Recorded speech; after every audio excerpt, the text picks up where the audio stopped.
एक राहुल नाम का व्यक्ति था। स्वभाव से बहुत ही गंभीर था। उसकी पढ़ाई पूरी हो चुकी थी, लेकिन कोई नौकरी नहीं थी। दिन रात वो काम की तलाश में इधर उधर भटकता रहता था। राहुल एक ईमानदार मनुष्य भी था, इसलिए भी उसे काम मिलने में मुश्किल आ रही थी। दिन इतने खराब हो चुके थे कि उसे मजदूरी करनी पड़ी। रोजी रोटी के लिए उसके पास अब कोई विकल्प नहीं था। राहुल पढ़ा लिखा था, जो उसके व्यवहार से साफ जाहिर होता था। एक दिन एक सेठ के घर राहुल मजदूरी कर रहा था। सेठ का ध्यान राहुल के ऊपर ही था। सेठ को समझ आ रहा था कि राहुल एक पढ़ा लिखा समझदार लड़का है, लेकिन परिस्थितिवश उसे ऐसे मजदूरी के काम करना पड़ रहा है। सेठ को अपने एक विशेष काम के लिए एक ईमानदार व्यक्ति की ज़रूरत थी। उसने राहुल की परीक्षा लेने की सोची।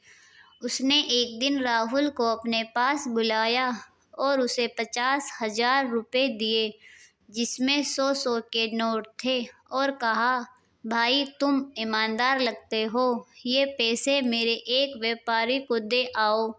राहुल ने ईमानदारी से पैसे पहुंचा दिए। दूसरे दिन व्यापारी ने राहुल को फिर से पैसे दिए। इस बार उसने राहुल को बिना गिने पैसे दिए, कहा, खुद ही गिन लो और व्यापारी को दे आओ। राहुल ने ईमानदारी से काम किया। सेठ पहले से ही गले में पैसे गिनकर रखता था, पर वो राहुल की ईमानदारी की परीक्षा लेना चाहता था। रोज वो सेठ उसे पैसे देने भेजता था। राहुल की माली हालत तो बहुत ही खराब थी। एक दिन उसकी नीयत डोल गई और उसने 100 रुपये चुरा लिए, जिसका पता सेठ को लग गया, पर सेठ ने कुछ नहीं कहा। फिर से राहुल को रुपए देने भेजा। सेठ के कुछ न कहने पर राहुल की हिम्मत बढ़ गई। उसने रोजाना चोरी शुरू कर दी। सेठ को उम्मीद थी कि राहुल उसे सच बोलेगा, लेकिन राहुल ने नहीं बोला।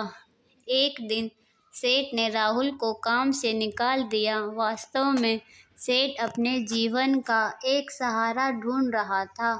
उसकी कोई संतान नहीं थी। राहुल को भोला भाला जानकर उसने उसकी परीक्षा लेने की सोची थी। अगर राहुल सच बोलता तो सेठ उसे अपनी दुकान सौंप देता। जब राहुल को इस बात का पता चलता है तो उसे बहुत दुख हुआ और उसके स्वीकारा कि कैसी भी परिस्थिति हो, ईमानदारी की सर्वोच्च नीति होती है। दोस्तों, कैसा भी मुकाम आए, व्यक्ति को ईमानदारी का साथ नहीं छोड़ना चाहिए।